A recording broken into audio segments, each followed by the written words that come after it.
nome é Nuno. Atualmente tenho 31 anos. Venho de uma família bem financeiramente. Dinheiro nunca foi problema. Bens materiais tive de tudo, o que uma criança sempre sonhava ter. Eu, com 7 anos de idade, nasce a minha irmã Rita. A minha vida mudou. Os meus pais mudaram. A atenção e carinho ficou virado para bebê. Custou-me um pouco o nascimento dela. E os meus pais não souberam gerir bem isso na época. Com o nascimento da Rita, éramos 3 filhos em casa.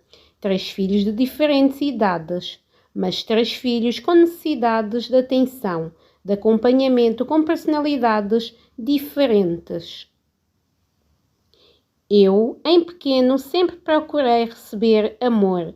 Era onde me sentia bem quando recebia amor, estar em família, receber presentes, iremos de férias juntos. Após o nascimento dela, o meu pai mudou, ficou com menos paciência, mais agressivo, apanhava porrada por tudo e por nada. Tudo lhe irritava no meu comportamento. Comecei-me a sentir distante, com raiva, ódio. Eu, com essa idade, foi a primeira vez que me tentei matar. Tomei um líquido de lavar a roupa. Houve momentos que estavam bem, mas havia momentos que eu saía de mim, não conseguia controlar as minhas ações. Só depois de as ter é que tinha noção do que estava a acontecer, mas me sentia mal com aquilo, não sei, era estranho naquela idade pensar nessas coisas. Avô Manuel, como eu admirava, era mais pai para mim do que o meu próprio pai. Partiu vários paus de vassoura nas minhas costas, deixava-me sozinha em casa. Eu apanhei o meu avô a abusar da minha avó. Ela gritava para ele se afastar, para ele parar. O meu avô obrigava a minha avó a ter-se com ele. Num dos dias, entrei na casa deles e apanhei-o a fazer mal à minha avó. Ele saiu do quarto e foi buscar uma das armas que tinha e disse que ia matar. Na altura eu pensei o pior. Com os anos passaram, entendi que era uma espingarda de chumbos. De um dia para a noite, obrigou-me a tirar a roupa e começou. Disse para eu lhe tocar nas genitais dele e obrigou-me a fazer sexo. Lembro que um dos dias ele estava na casa de banho e me chamou. Apertou-me o pescoço com muita força e obrigou-me novamente a. Meteu-me com força na minha boca e eu vomitei. Eu saí para o quarto a chorar. Ele foi buscar a espingarda que tinha na divisória do quintal e me ameaçou com ela. Durante algum tempo, obrigava a mexer nas genitais dele, senão metia na banheira com água gelada. Castigava-me na casa de banho com cinto e pontapés, dava-me banho de água gelada e punha-me a secar sem toalha na banheira. Eu adorava a piscina dos meus avós. Houve momentos na piscina deles e ainda não sabia nadar bem, afogava-me para eu aprender. Se não sabia escrever, espetava-me com o lápis no corpo e chamava-me nomes. Dizia que era igual ao meu pai, burro.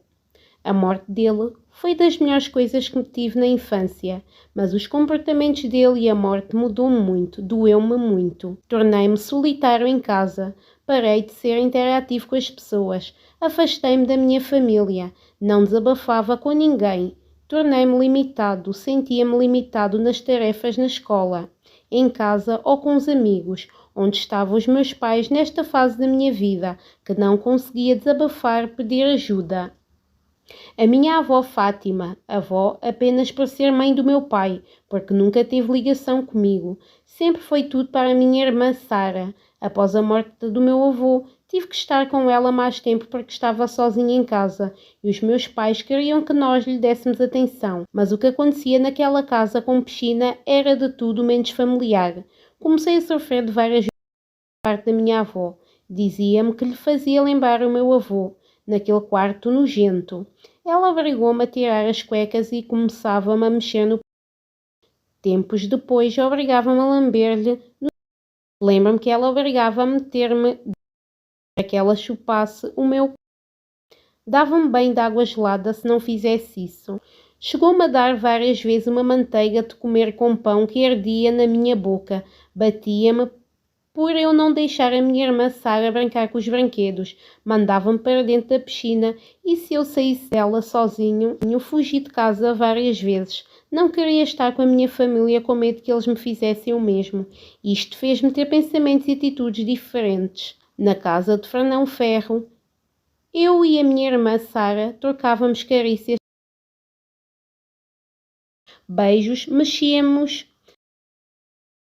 Aquilo era super estranho para mim, mas tínhamos essa vontade.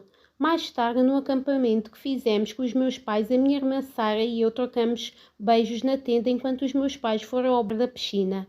Quando eles voltaram, lembro-me que as minhas cuecas e da minha irmã Sara ficaram presas. O meu pai apanhou-os e deu-me uma tareia horrível. Após isto, tentei o meu segundo.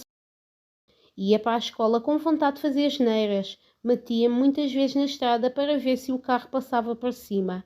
Envolvia-me em coisas feias, roubava coisas com os meus amigos na época escolar, mas quando chegava a casa e me deitava na cama, pedia a Deus para não acordar amanhã. A mudança para a Quinta do Conde e a separação dos meus pais quebrou-me por completo.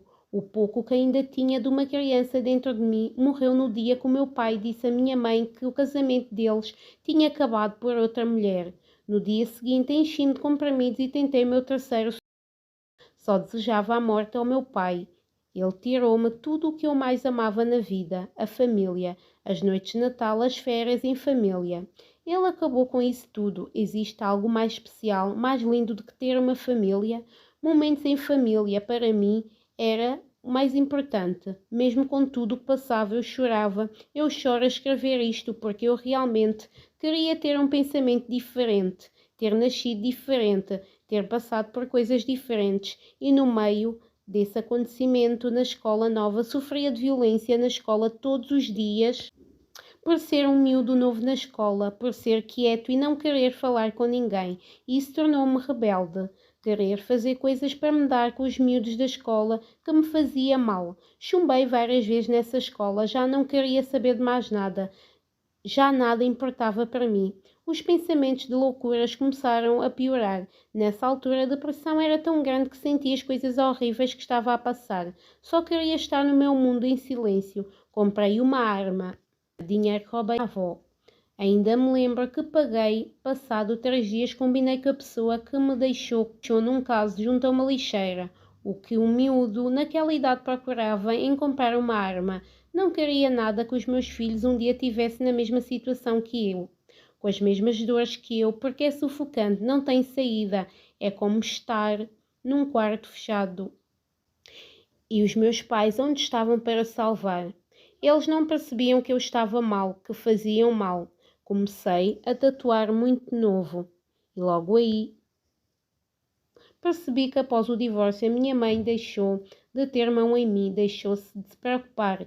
Eu fazia o que queria naquela idade, não se importava comigo, não tinha horas de chegar a casa, não se chateava comigo. A explicadora na época, Quinta do Conde, era muito estranha. Não era velha, devia ter uns 35, 40 anos. Foi ela que me tirou a virgindade. Numa tarde onde fiquei sozinho com ela, tinha conversas estranhas comigo. A forma que se despedia de mim era estranha naquela altura, porque eu não sabia lidar com isso. Na altura não sabia o que era uma sedução. Era jovem demais, mas os meses foram passando. Algumas vezes que ela me tocava, eu lembrava-me da minha avó. Vinha-me à cabeça, não sei, não entendia o porquê. Eu ganhei um receio de ir à explicação. Não me recordo ao certo. A garagem onde ela fazia de sala de estudos. Foi aí que ela me tirou a virgindade. Se abusou de mim? Não, mas ganhei medo quando... Foi a primeira vez que senti aquilo. Não sabia que experiência era aquela. Ganhei medo e saí de lá assustado. Questionei-me várias vezes, dias depois, ao longo de algum tempo, se tinha sido a minha avó a mandar a explicadora fazer-me aquilo. Hoje entendo que não, apenas era um trauma que eu tinha quando me tocavam no corpo de uma forma mais sexual. A minha mãe juntou-se com um homem, meteu-o lá em casa dias depois sem a minha autorização e isso foi bem mais grave do que o meu pai fez. Porque minha mãe, para mim, era significado de respeito e delicadeza. Uma mãe para mim não podia ter mais nenhum homem, mais nenhum casamento. O casamento só existe um e deve ser para toda a vida. Desde esse dia deixei de ter família. Realmente era importante para mim ter uma família. O meu padrasto começou a meter regras numa casa que não era dele, e isso fez com que eu quisesse matar. Estava fora de mim. Quando caí em mim, percebi que caso o fiz, vomitei, chorei. Fechei na casa de banho, ao escuro, desejoso de morrer. Só queria morrer, só queria acabar com a minha vida para deixar de ter esses pensamentos horríveis. Batia-me várias vezes. Só queria que esta dor saísse dentro de mim. Lembro-me que ela me sufocava, como se alguém tivesse a apertar com toda a força a minha garganta. Não dormia, não comia, tinha pensamentos e vontades horríveis. Só queria estar debaixo da cama, de luz apagada, nem ninguém ao pé de mim. E eu sempre a pensar porque é que o meu pai traiu a minha mãe, porque é que os meus avós porque é que o meu avô me tenta afogar? Porque é que eram tão maus para mim em pequeno? Eu lembro que já na casa do meu padrasto eu roubei-lhe tudo. Fiz o mesmo à minha avó com o cartão de crédito dela. Fui detido pela polícia, tive que devolver tudo. Esta foi a primeira vez que estive envolvido com a polícia. Porque queria o dinheiro? Não, por ódio. Queria que eles se fossem à merda.